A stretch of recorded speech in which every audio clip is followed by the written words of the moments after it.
Tianbao Fu Yao Lu. Chapter 133. Crafty and Cunning.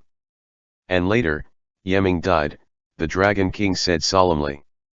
Xiaoyu destroyed the seal on every level, and it used the devil chi it had brought with it from the abyss to infect all of the Dragon Kings. The Dragon King's flying seemed to be a little wobbly, and Hung Jun asked, concerned, "Are you all right?" "It is of no concern," the Dragon King replied. "The abyss lies just ahead." They had already flown over the snowy mountain that Hung Jun and Qiu Yangxi had first landed on, and were now arriving in front of that huge crevasse that led into the abyss. Hung Jun couldn't resist looking down, and he almost fell in. "Careful!" the Dragon King reminded them, and Qiu Yangxi grabbed Hung Jun. But when Hung Jun looked down into the rift, he suddenly thought he saw something in its deepest part, something flashing with a weak light. That light was like a firefly flashing in a distant forest on a dark night, and there was only a slight glimmer. "What's that?" Hung Jun asked. Qiu Yangxi asked in response, "What did you see?" The Dragon King moved as if it was about to lower its head, and both of them began to shout loudly at that. "Why don't lower your head?" Qiu Yangxi was currently perched on its horns, and if it shook its head, he would go plummeting down at any moment. "We're here," the Dragon King said. The pillar of light was already growing closer and closer, to the point where they could make it out clearly. Hung Jun looked towards the center of a patch of snowy plains, where a huge teleportation array could be seen. The teleportation array looked very familiar. "Hung Jun, oh. That's right," Qiu Yangxi chuckled. "I learned this array on the 9th level, and the barrier of the exorcism department came about because of that as well." No wonder, Hung Jun suddenly remembered the array that the nine-tailed fox had drawn. "The one that Xiaoyu used was also," Hung Jun said, surprised. "You were actually so composed back then, but you didn't say anything about it." Qiu Yangxi replied, "The teleportation spell that Wuqiu was using must have been taught to her by Xiaoyu. After I discovered that, I told Zhenqi, and based on that, Zhenqi determined that Xiaoyu might have remained in Chang'an." "Hang on tight," the Dragon King roared. "We're going up to the 3rd level." And with that, the Dragon King sped up rapidly, charging into the blue pillar of light. It suddenly shot into the sky, and Hung Jun and Qiu Yangxi each grabbed on tightly to one of its horns, shouting at the top of their lungs. "We have to go," Li Jinglong said to Yeming. "We must deal with the situation at hand quickly and return to the human realm. A good half of the month has already passed since you two have entered the tower," Yeming said. Ever since Li Jinglong had gotten off the boat yesterday, he hadn't slept, and he was evidently a little tired now. Ashinakayang suggested, "Rest for a bit, ba." "I can walk," Li Jinglong said, gathering his strength. "Let's find Hung Jun first, then we can figure out what to do next." "I will send you to the 8th layer," Yeming said. "From there on down, the passageways have already been opened by Xiaoyu. After you find Yangxi, he will naturally be able to bring you up again." Li Jinglong and Ashinakayang stood on the teleportation array at the bottom of the tower, and Yeming's voice traveled down from the top to them. He said, "I can still hold on for 3 days. You must return within the next 3 days. "What?" both of them shouted at the same time. But as soon as Yeming finished saying that, the array flashed, sending the two of them down to the next layer.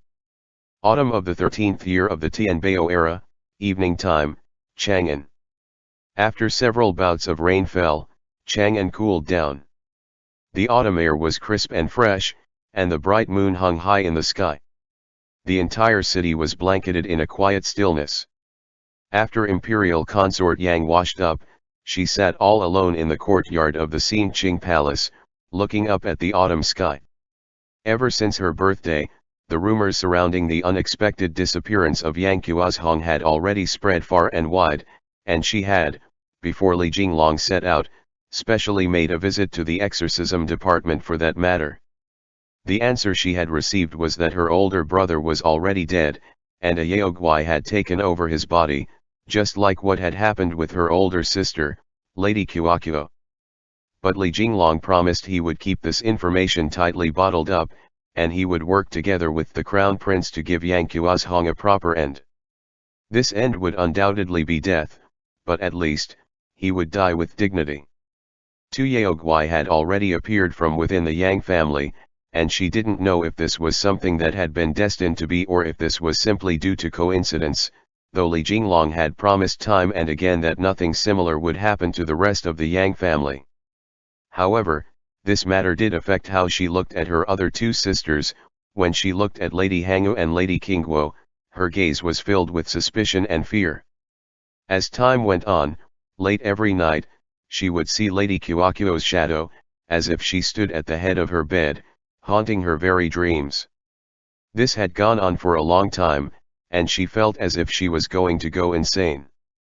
From that point on, Li Longji had also never mentioned her older brother in front of her again, so she had no choice but to choke back her tears and plaster a forced happy smile on her face.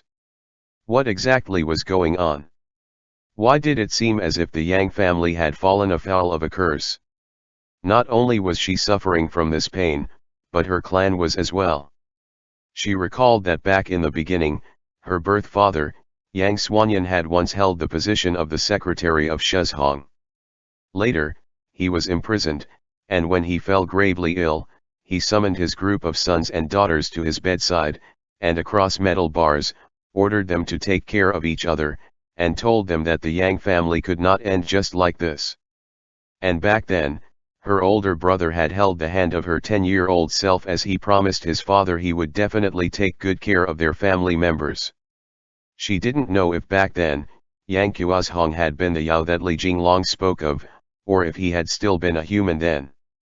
This question was one that even Li Jinglong could not answer, and now, her only wish was that before they killed the Yao, for her to see her older brother one last time.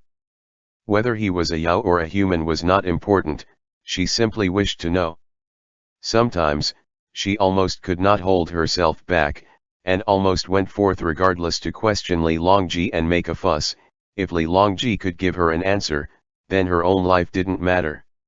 However, she was then reminded that if she died, there were still the 70-odd people of the Yang family left.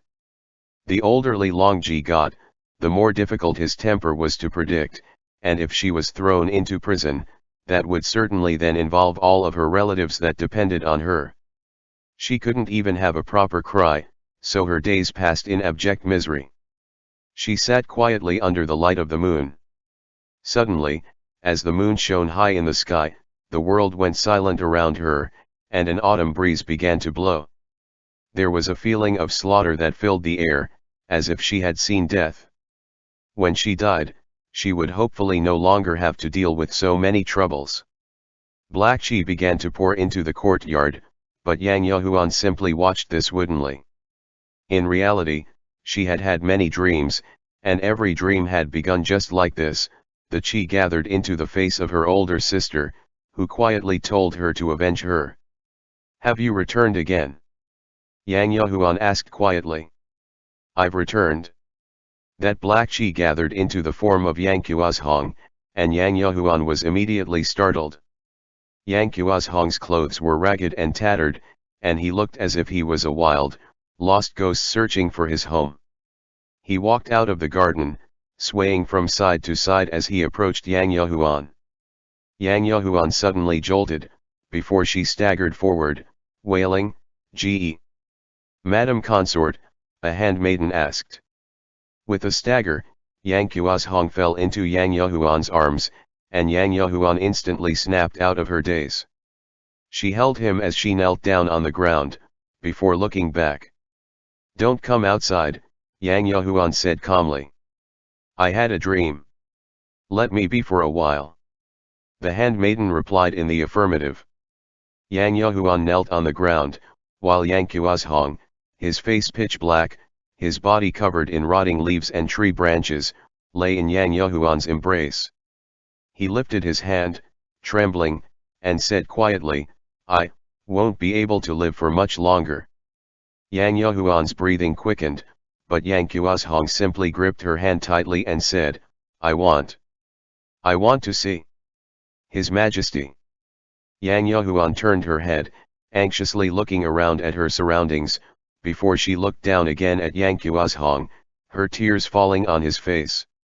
Yang Qiuzhong lifted his hand, trying to wipe away her tears, before saying, with this last breath in me, I struggled back to see His Majesty, only because I have something that I wish to say to him.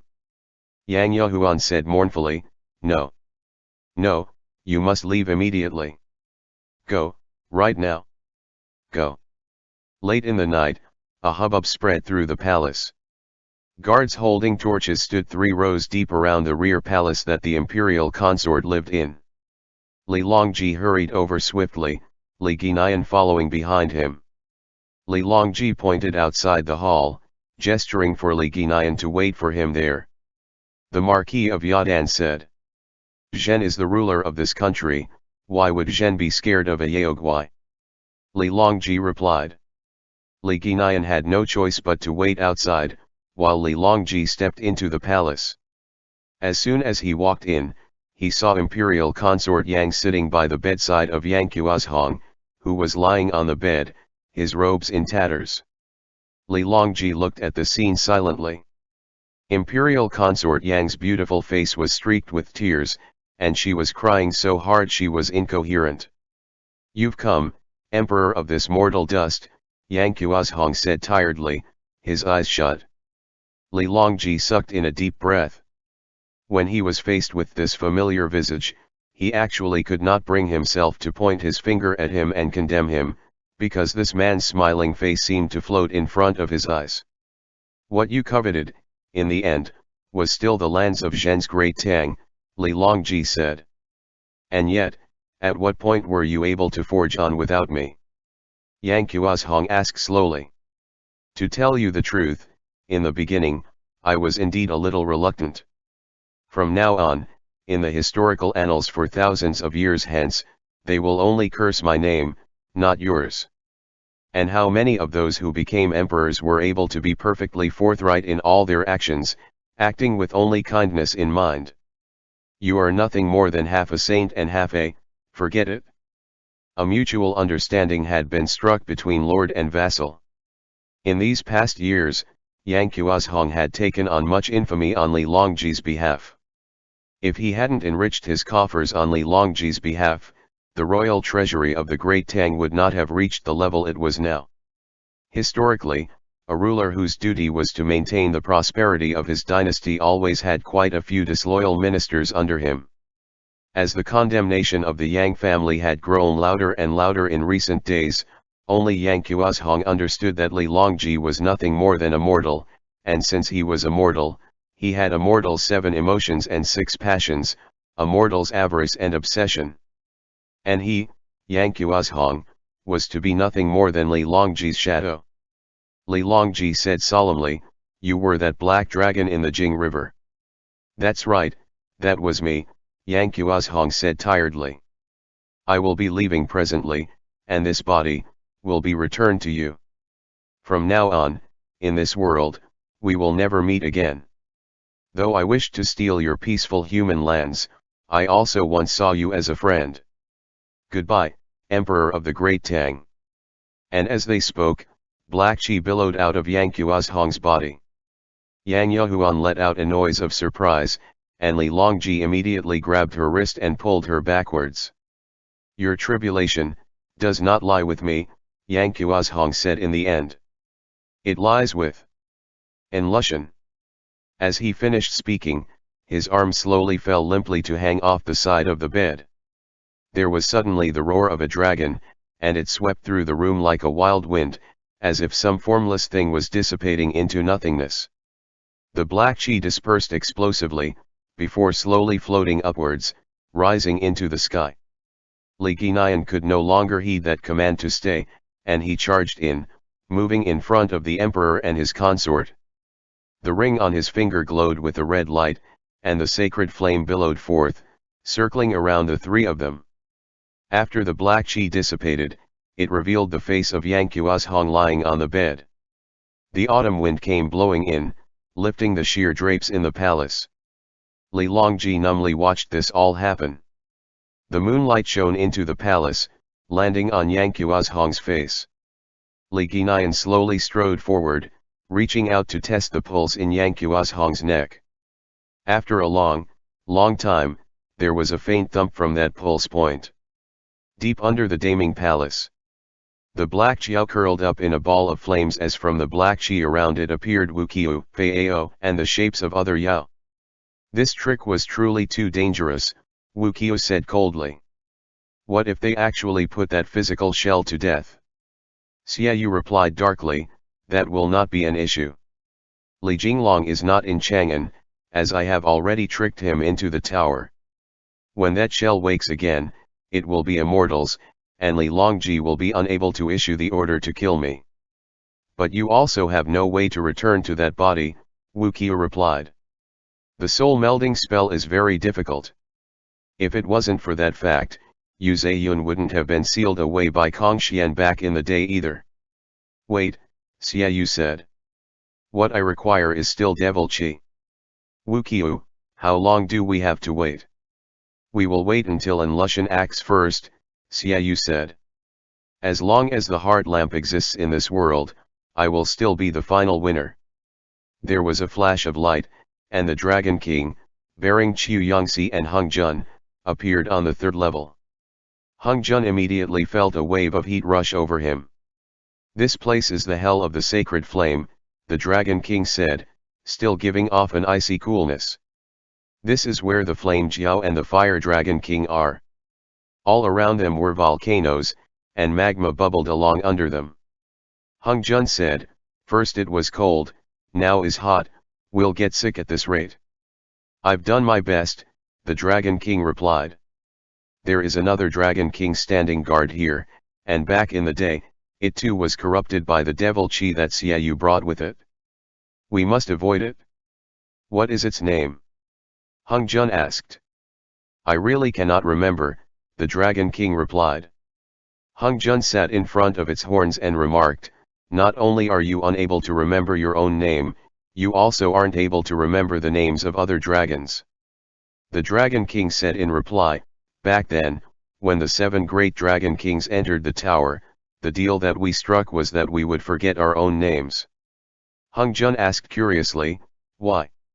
The Dragon King said, giving up our names also signified that we were giving up our positions as Dragon Kings, and thus giving up all that we were, as the ones to take up the role of the defeated to fulfill the promise that we made with the ancient immortals.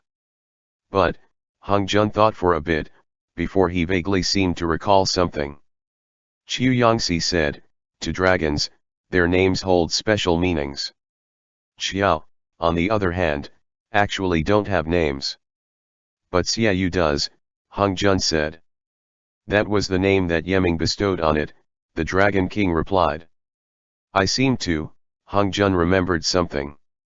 Somewhere, he seemed to have seen that there were dragons in ancient times, as well as their names, those had been properly recorded somewhere. Your name, Hung Jun suddenly remembered. Are you called Xian? Qiu Yangxi. Hung Jun, I remember now. You're called Xian Ming. This damned memory of mine. Suddenly, the Dragon King that was carrying the two of them stopped for a moment, before it let out an earth-shaking roar. Icy spikes exploded out of its body, and a vortex of wind swept forth, sending an icy storm sweeping over the land. I remember now, the Dragon King roared. Hung Jun. Qiu Yangxi. And with that, the Dragon King rose into the air, letting out a second bellow of wild joy. The severity of its wound hadn't lessened at all, but something seemed to have changed. Qiu Yangxi yelled, calm down. Xian Ming. Calm down a bit. After Xian Ming rose high into the air, it rushed downwards towards the magma again. Hung Jun and Qiu Yangxi couldn't help but shout at that, but just as the vast sea of magma was approaching them, Xian Ming suddenly breathed out a mouthful of icy cold air. The ground some 10 zhang around them instantly solidified, turning into sturdy ground. Aya! Hung Jun fell off. Xianming then turned into a human, an indigo robe fluttering forth as his head of silver hair danced in the icy breeze. From head to toe, he turned into a handsome, reserved young man. Hung Jun and Qiu Yangxi were instantly stunned speechless. I never could have imagined, Xianming said quietly, that as my life was coming to a close, I would actually be able to remember the name I used in the past. Thank you. Qiu Yangxi, what have you done? Hung Jun, how was I supposed to know? Hung Jun remembered that Li Jinglong had a book in his possession that described the names of the dragons during the primordial era of the mountains and the seas. These names had long since been buried in oblivion as history trudged on, but that book was not some rare artifact either. That wound still gaped at Xianming's chest, and black blood still seeped forth from it. Just as he was about to speak again, a roar came from the magma around them, and a huge, fiery dragon burst out of it. It's this level's Dragon King, Qiu Yangxi said. Xianming immediately lifted a hand, and a blizzard swept forth. That fire dragon, however, did not speak. It simply filled the air with magma, turning the liquid into countless meteors that shot down towards the sea of magma below. The eyes! Qiu Yangxi shouted. That fire dragon's eyes were the same as Xianming's, with devil parasites in them. It seemed to be in great pain, and it writhed and undulated through the magma, churning it into a heaving sea. Xianming shouted, I'll send you two up. And with that, Xianming charged forward, turning back into its Dragon King form. Qiu Yangxi and Hung Jun leaped onto its head, and Xianming shot towards that fire dragon, which was sending up great scatters of magma. The fire dragon's entire body was on fire, and orange-red flames burst forth from between its scales. As Hung Jun and Qiu Yangxi approached on the dragon's head, Qiu Yangxi shouted, this won't work. It's too hot, we're going to be roasted to a crisp. I can't catch it. Xianming roared. It's flying too fast. That fire dragon writhed in the magma, and even if Xianming enveloped himself in an icy gust of air, he would have no way to charge into the magma and pull the dragon out. Qiu Yangxi shouted, draw it out of the magma. I just need one chance.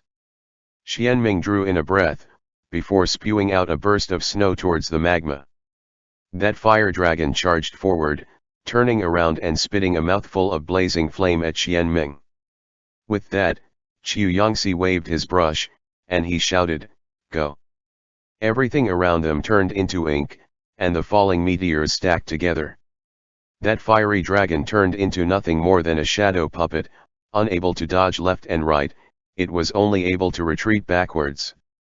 At this moment, Xianming had already charged right in front of it, and its shadow pressed up against the other dragons. Qiu Yangxi then shouted, open. Xianming rolled through the air, and in the blink of an eye, bit the fire dragon's throat, slamming it harshly into a volcano covered with black rocks. Qiu Yangxi shouted, Hung Jun. Hung Jun twirled the glaive as he was sent flying forwards, and he spun in midair before swinging out with his glaive. With a slash, he sliced off the devil beings that were in that fire dragon's eyes.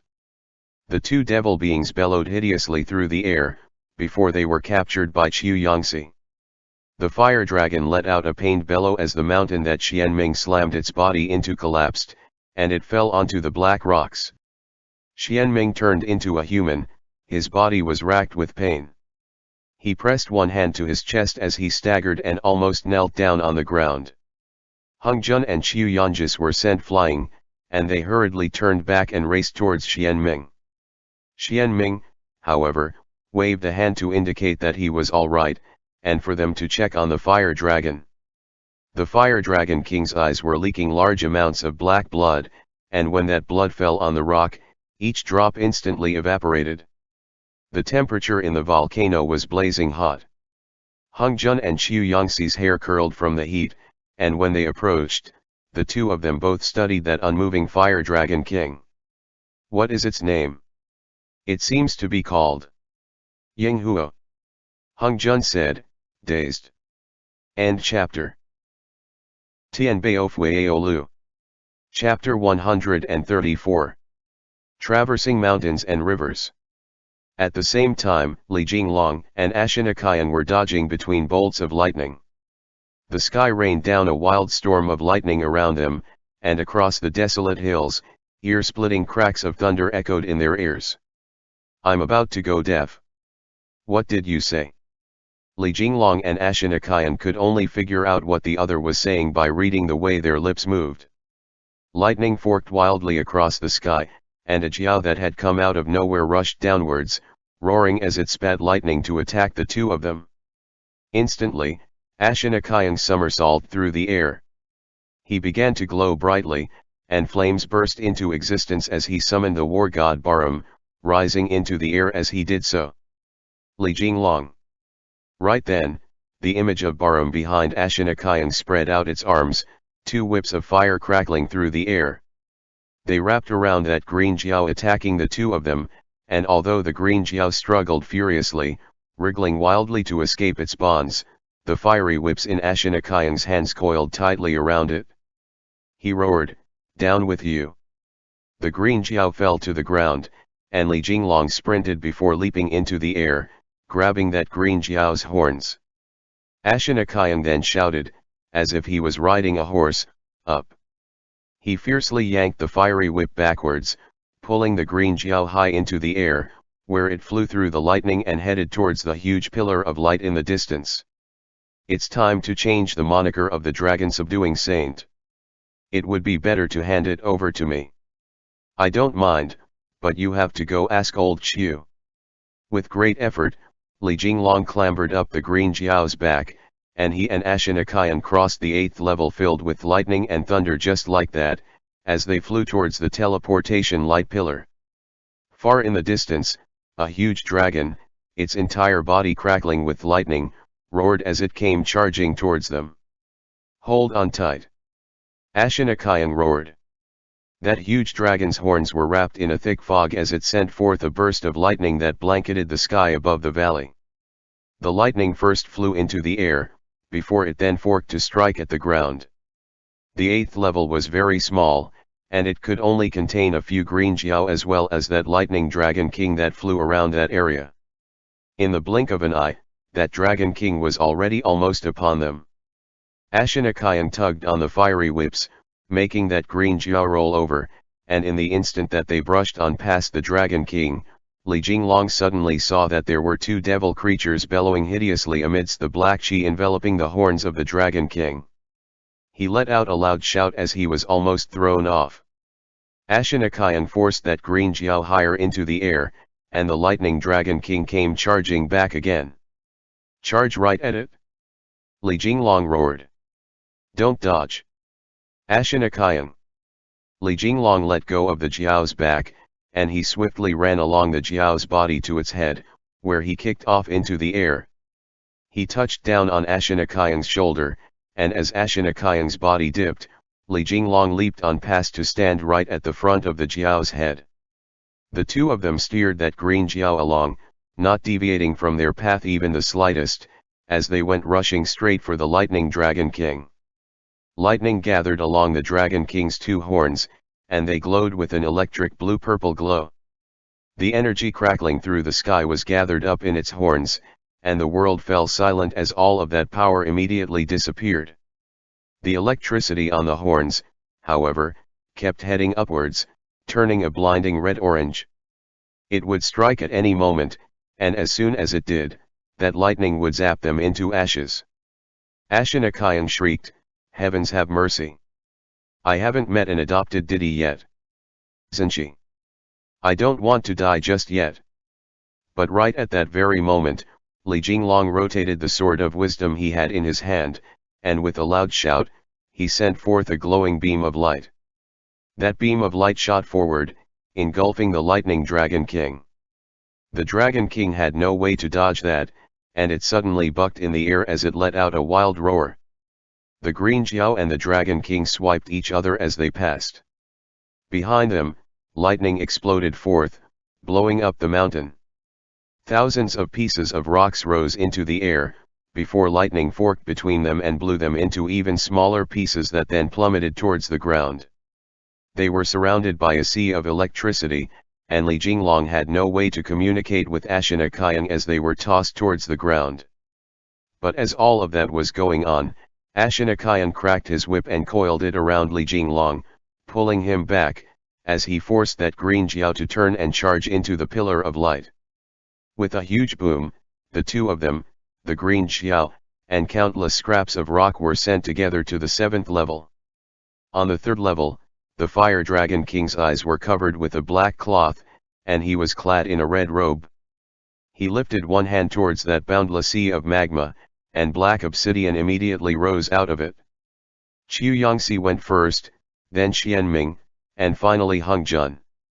"It feels as if I've had a very, very long nightmare," Ying Huo said.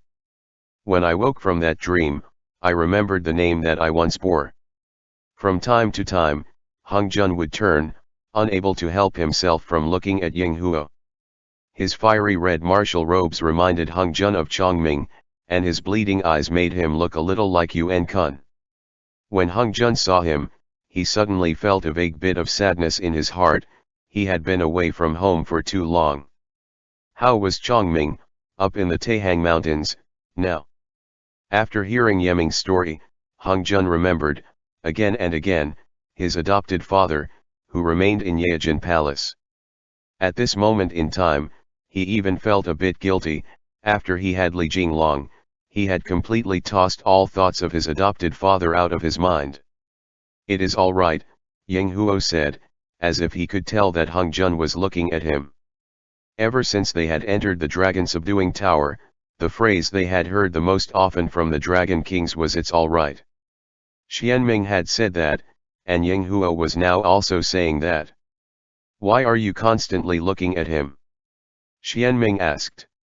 Everyone walked across floating, boiling hot black obsidian, towards the light pillar that led to the 3rd level. "I'm thinking of my dad," Hung Jun said. "Does he look like me?" Ying Huo asked mildly. The fiery aura around Ying Huo was indeed a little bit similar to Chongming's. That was a boiling hot feeling, as if they would set alight anyone who approached them. Hung Jun ed, before looking up at that light pillar. Ying Huo, however, said, "You're a child that was raised by a phoenix, isn't that right?" Ying Huo had also sensed it. Upon seeing that Hung Jun was a little homesick, Qiu Yangxi reached out a hand and patted his shoulder. In this vast, lonely tower separated from the rest of the world, without Li Jinglong by his side, Hung Jun was evidently a little ill at ease. "I miss him," Hung Jun said. "A phoenix's lifespan is the true definition of eternity," Ying Huo said. "They never die, and are reincarnated from the blazing flames. Thinking about it like that, being born in this world, where your lifespan will inevitably come to an end, is not a bad thing. When you're free, go keep your dad company. Don't be like Xiaoyu and Yeming." Ying Huo didn't know where things stood between Hung Jun and Chongming, and his advice was given simply for the sake of going through the motions. Hung Jun nodded at that, and under the Dragon King's guidance, walked into that glowing pillar. The 13th year of the Tianbao era, winter. It had been almost 4 months since Li Jinglong entered the tower. In the early morning, the grassy ground of Peng City along the Jiangnan Road was covered in a thin layer of frost. A lone horse galloped along the road, turning into Peng's. A man and a woman were riding that horse, each of them wearing a mink cloak.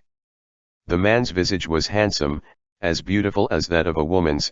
His skin was pale and fair, his hair a dark, curly brown, and his eyes looked like gemstones soaked in water. The bit of the woman's neck and wrists that peeped out were a healthy bronze, and her eyelashes were thick and long. Her eyes were like autumnal pools, yet her expression was cold and reserved. Those two were Atai and Turandukt. After arriving in Peng's, Atai first went to the way station to retrieve any letters. As expected, he found a letter that Li Guinayan had sent from Chang'an. "No way," Turandukt said, frowning. "What profession does your eldest Chikshan make a living off of again?" How come that big snake's back again? Atai opened up the letter and read through it. He paid, and was then given another letter that had come from the Flowing Clouds Mountain Villa in Hangzhou. After removing the seal, he found a piece of blank paper inside. This meant that Li Jinglong's side was as usual, and they hadn't shown any signs of leaving the tower yet. Before heading into the tower, Li Jinglong had assigned them all tasks, and before he left the tower, he didn't want any of them standing guard at the Flowing Clouds Mountain Villa. Instead, he had them split up and go forth to help him seek out clues regarding the other 5 artifacts of Akalanatha. So with that, Mo Rijin and Lu Su headed to Yuzhu, while Atai and Turanduct went to Pengs. These were both places where Direnja had once held a position, and according to Li Jinglong's guesses, Direnja, back then, could have found the Sword of Wisdom in one of these 2 places. After all, several months ago, the group had taken for granted the fact that Xiaoyu had re-entered the dragon-subduing tower. When Li Jinglong and Ashinakayan went in, however, Xiaoyu came out again, and this in and out exchange showed the exorcism department that they had completely fallen for this Black Jiao's trap. Before the 4 of them bid farewell, when they saw Xiaoyu fleeing, their expressions had all immediately changed. But it was already too late to rescue the situation.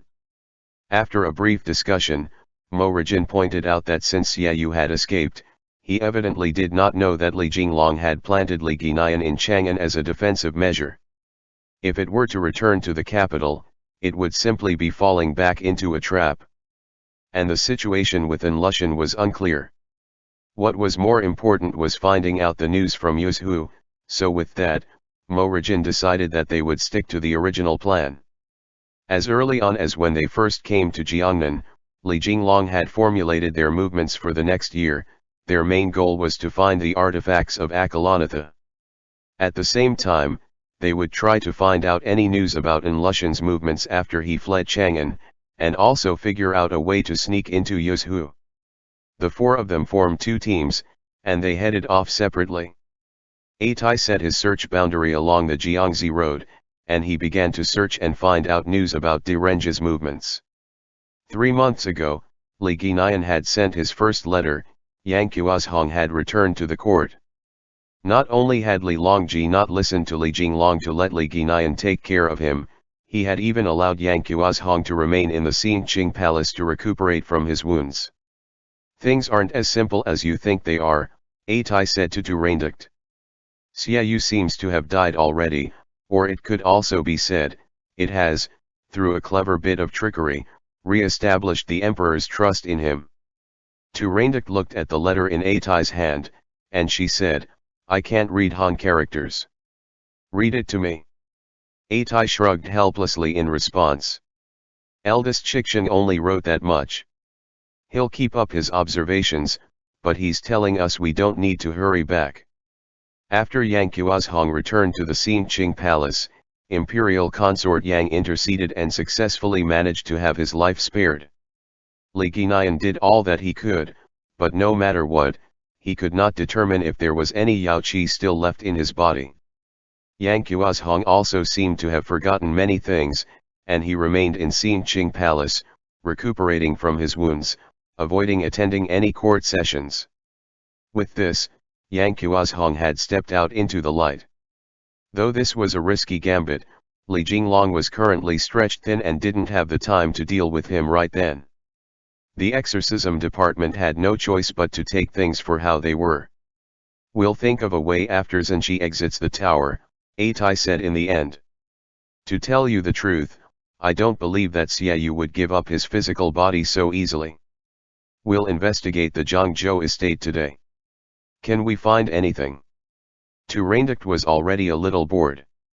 Since heading north out of Hangzhou, they had asked all around, which had cost them almost half a year. It had already been 60 years since Direnja had held his position in Pengs. How many people now remembered anything about what had happened 60 years ago? Even if we can't find anything, we still have to search, Atai said helplessly, whistling once. What else can we do? Let's go. Turanduct glared at Atai. I couldn't tell at first, but after spending so much time following after that Han person, you've actually matured quite a bit. Was I very immature before? Atai smiled as he mounted his horse, before reaching out a hand and pulling Turanduct up. Turanduct easily mounted the horse, settling behind Atai. Before, when you ran into something troublesome, you would try to hide, Turanduct said. Why don't I see you hiding now? In the words of the Han people, this is called hiding my strength and biding my time, Atai said, chuckling. We will have money, and we will have our hometown back. You have to believe in me. And saying this, he flicked the reins, and they galloped along towards the Zhangzhou estate. I don't know why, but I keep feeling that we're already very close to the truth. You said that 2 months ago. This time it's without a doubt. In the 11th month, snow danced along on the wild winds of Yuzhu. 2 steeds were tied to a post outside a way station. Inside, Morajin was checking for any letters, specifically searching for a letter that Atai had sent from Zhangzhou. Lu Su watched for a while, before plucking out a letter that read Exorcism Department of the Great Tang, and he slapped it down in front of Morajin. 1 letter. Are there any from Chang'an? At the counter, Morajin was searching through a pile of letters as large as a mountain. As winter came, a large amount of letters from the Southern Road and the Central Plains Road had come to Yuzhu, but ever since An Lushan had taken on the post of the Yuzhu Jidashi, he had set up a separate information network. As for the letters that traveled between Chang'an and Luoyang through the way stations, who would care about those? As time passed, more and more of them piled up, and at the end of every season, the way station would pile those up in baskets and have them taken to be burned. In the winter, there were even Yamen gophers who would take letters from the Great Tang Salt and Iron Division and have them taken to be burned to ash. Every time Morajin came to search for a letter, he felt as if he was a dog digging around for scraps to eat. Nothing from Chang'an, Lu Su replied. Morajin opened the letter from Atai, but with a single glance, Lu Su said, you guessed right. Oh. Morajin said, frowning. He suddenly realized something, and asked, you know how to read now? Lu Su replied impatiently, I learned a long while ago. Morajin began to chuckle, and he reached out with his index and middle finger to brush Lu Su's cheek. Lu Su, however, dodged swiftly, watching Morajin warily. You're still laughing. Lu Su said. What are we supposed to do now? Who knows when Hung Jun will be able to come out? Believe in them, Morajin said. We'll focus on our tasks. And saying that, Morajin put the letter away and went outside to saddle up the horses. He did not, however, mount the horse, instead walking slowly through the snow with Lu Su. Yuzhu was bustling with activity, and in one more day, they would arrive in Fanyang. Compared to Atai's group, Morajin's task was a much more difficult one. After all, this was their enemy's main camp, and they would not be allowed to investigate freely. The most important thing was to first hide themselves well. I suspect that the thing that you guys mentioned isn't here at all. Lu Su spread open the sheepskin scroll in his hand. It had been almost 4 months since they arrived in Yuzhu. In these 4 months, they had first headed north to about 200 li away from Fanyang, where they crossed into the territory of the Khitans, searching for all possible clues. The long, unbroken mountain range was the best environment for wolves and deer to roam about in, yet there was not a single trace of an ancient city. They had only found several dilapidated cemeteries that had been opened up by grave robbers. Lu Su had suggested that perhaps, they needed to go even further north to try their luck in the greater Xianbei Mountains. Back when Direnja had been the county governor of Yuzhu, this place had been a gathering place for caravans traveling north and south, so perhaps there had been Xianbei people who had brought treasures they had dug up from the north into Yuzhu. Morajin, however, insisted that they return to the city first, and to set out only after they heard a bit about how the south and the central plains currently were. After all, As soon as they entered the Xianbei Mountains, they would have to stay in the mountains for several months. And as was their wont, they had received the worst news possible. The most dangerous place was also the safest. Yang Qiuzhong had returned to Chang'an and become a target for all, but at the same time, was living boldly right under the nose of the emperor himself. Without Li Jinglong, the exorcism department had no way to strike up a deal with the emperor, and if they were to suddenly return to Chang'an to challenge him to a fight, Yang Yahuan's eagerness to protect her brother might end up endangering the exorcists instead. Li Guinian isn't able to sense any Yao Qi, Mo Rijin analyzed as he and Lu Su walked along, which means that at least at this time, Yang Qiuzhong won't be able to cause any waves. Lu Su, I don't believe that Xiaoyu would have given up his mortal form so easily. Mo Rijin replied, but that's only if he lives on as a mortal. That also means that he won't be gathering any more Yaoguai in Chang'an. Lu Su asked, then what do you think he's waiting for? Mo Rijin didn't reply. He and Lu Su left the way station outside of the city and clambered up a small hill, looking towards the black clouds in the city center, not too far in the distance.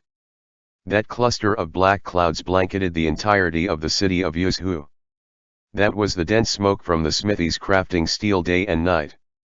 The answer to Lu Su's question, in that moment, was obvious.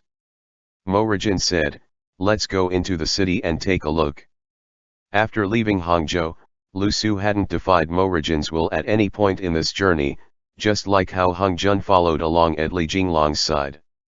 But the reason Hung Jun hadn't done so was because he didn't understand, while the reason Lu Su was doing so was simply because he couldn't be bothered. It was only this time that he suddenly said, wait, Big Wolf, I don't want to go in. Mo Rijin immediately looked towards Lu Su, who said, I keep feeling as if Yuzhu city is very dangerous.